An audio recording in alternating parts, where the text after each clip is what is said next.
Alhamdulillah Rabbil Alamin. Allahumma salli wa sallim ala Muhammad wa ali Muhammad wa sallim. Assalamu alaikum, les moines musulmans. Je vous salue. Que la paix de Dieu soit sur nous tous. Aujourd'hui, Seyda Baoum Doumbia, vous la voyez, la sauveuse de l'humanité entière, la messagère d'Allah. Elle reçoit des messages venant du ciel. Elle reçoit des messages venant du prophète Mohammed, sallallahu alayhi wa sallam. Elle reçoit des messages venant des prophètes. Elle reçoit des messages venant des anges, du premier ciel jusqu'au septième ciel. Elle les voit et communique avec eux depuis à l'âge de 7 à 6 ans. Aujourd'hui, elle a 44 ans. Seyda Baoum Doumbia nous révèle qu'elle a été une fois sur le pont Sirat, le pont étalé sur le feu que nous allons traverser, nous les musulmans, un à un pour aller dans le paradis. Et nos dossiers seront tous vérifiés. Elle a vu des imams, des prêcheurs, des grands musulmans venant avec leurs dossiers. Les gendarmes sont arrêtés sur ce pont qu'on appelle Sirat. Ce sont des anges aussi tenant des barres en fer. Ils contrôlent chacun un à un. Il a vu des dossiers, les gens qui commencent leur prière avec Alhamdulillahi Rabbil Alamin et coupent Bismillah Rahman Rahim. Les imams qui coupent Bismillah Rahman Rahim. Seyda Baoum nous a dit qu'elle a vu les anges les frapper directement, même pas de questionnement. Ceux qui commencent leur prière avec Alhamdulillah Rabbil Alamin, elle les demande une seule fois. Est-ce que le prophète a fait ça?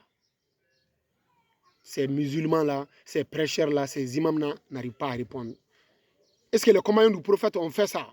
Ils ne répondent pas. Donc directement, les barres que les anges la tenaient, les tapent comme ça, directement dans le feu.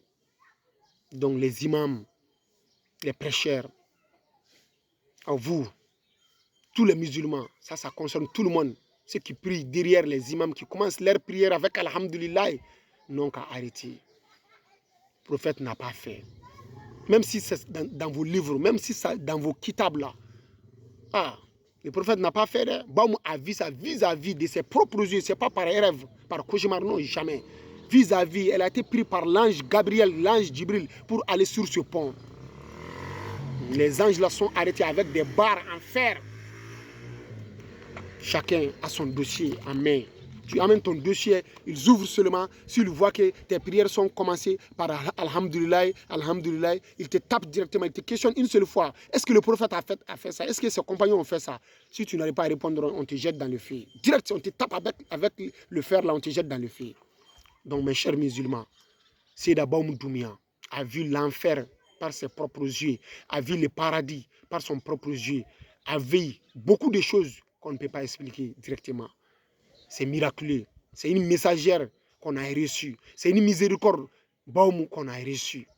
Une dame n'est pas habilitée à être messagère. Une dame n'a jamais été messagère. Mais cette fois-ci, Dieu fait ce qu'il veut. Vous avez lu ça dans le Coran. Donc, mes imams, les imams du monde entier, ça vous concerne. Les prêcheurs, les élites musulmans, ça vous concerne. Ça vous concerne. Elle a vu et elle nous a expliqué. C'est notre devoir de vous expliquer. Si vous comprenez, c'est votre problème. Si vous ne comprenez pas, Assalamu alaikum wa rahmatullahi wa barakatuh. Seyda Baoum Doumbia, une messagère d'Allah. Que Dieu nous sauve à cause d'elle. Assalamu alaikum.